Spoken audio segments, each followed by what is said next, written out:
इस खबर के प्रायोजक हैं नोएडा सिटी सेंटर 150। नवरात्रि के 9 दिन मां भगवती के 9 स्वरूपों की पूजा की जाती है। वैसे तो कई घरों में हर रोज दुर्गा सप्तशती का पाठ किया जाता है, लेकिन नवरात्रि में इसका पाठ करने से विशेष शुभ फल की प्राप्ति होती है। साथ ही इसका पाठ बहुत ही फलदायी माना गया है।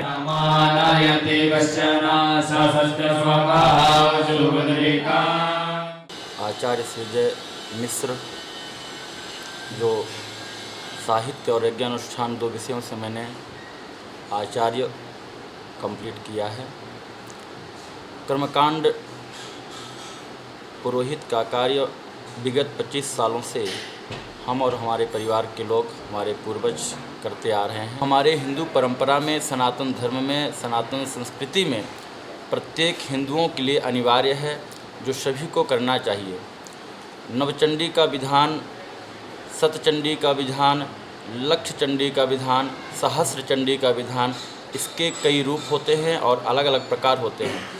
और कभी व्यक्ति एक ही पाठ करता है, कभी नवचंडी करता है, कभी शतचंडी करता है। नवचंडी में एक ब्राह्मण के द्वारा 9 पाठ किए जाते हैं। शतचंडी में 108 पाठ का संकल्प होता है। सहस्र चंडी में 1108 पाठ किए जाते हैं और लक्ष चंडी में 1,01,08 पाठ होते हैं।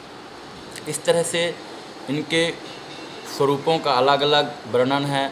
जैसे पहले दिन जो माता देवी की आराधना होती है, उसे प्रथमम शैलपुत्री चा, शैलपुत्री माता का हम लोग आराधना करते हैं, उनका दर्शन करते हैं। द्वितीयम ब्रह्मचारिणी, द्वितीय दिवस का जो स्वरूप होता है माता जी का, वह ब्रह्मचारिणी के रूप में हम लोग उनका प्रत्यक्ष दर्शन किया करते हैं। तृतीयम चंद्रघंटेति, तीसरे दिन का जो समय होता है उसे हम चंद्रघंटा के नाम से माता जी को पुकारते हैं और इसी नाम से उनकी आराधना भजन किया करते हैं। कुसमांडेति चतुर्थकम, चतुर्थ दिन का जो समय होता है उसे हम कुसमांडा माता के नाम से जानते हुए कुसमांडा के नाम से उनको पुकारते हैं और उनको मनाते हैं।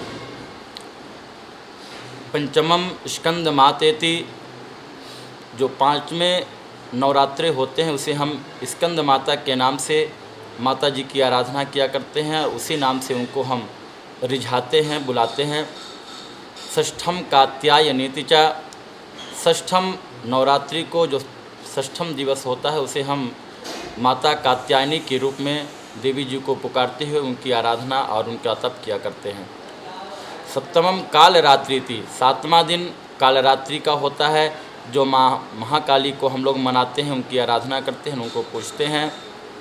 और महागौरी जी का जो दिन होता है वह अष्टमी का होता है। अष्टमी को गौरी पूजन किया जाता है, कन्याओं को पूजन किया जाता है। कन्याओं को हम लोग उनका पूजन करके, उनको वस्त्र आदि दे करके, दक्षिणा के सहित उनका भोजन खिलाते हैं और उनको मनाते हैं। अष्टमी को गौरी पूजन होता है। नवम सिद्धिदात्रिता, और जो 9वां दिवस होता है हमारे दुर्गा सप्तशती में, और 9 दिन के जो नवरात्रि होती है, तो जो 9वां दिवस होता है उसे सिद्धिदात्री, सभी प्रकार के सिद्धियों को पूर्ण करने वाला, सभी प्रकार के सिद्धियों को प्रदान करने वाली जो 9वां दिवस की नवरात्रि होती है वो सिद्धिदात्री माता की होती है। आपको बता दें कि नवरात्रि के दिनों में दुर्गा सप्तशती का पाठ बहुत ताकतवर और शुभ फल देने वाला माना जाता है। मान्यता है कि दुर्गा सप्तशती का पाठ करने से किसी भी तरह के अनिष्ट का नाश हो जाता है और परिवार में सुख समृद्धि आती है। दुर्गा सप्तशती सब तरह की चिंताओं, कलेश, शत्रु बाधा से मुक्ति दिलाती है। आनंद प्रकाश सिंह और Dev Kumar, news first bureau.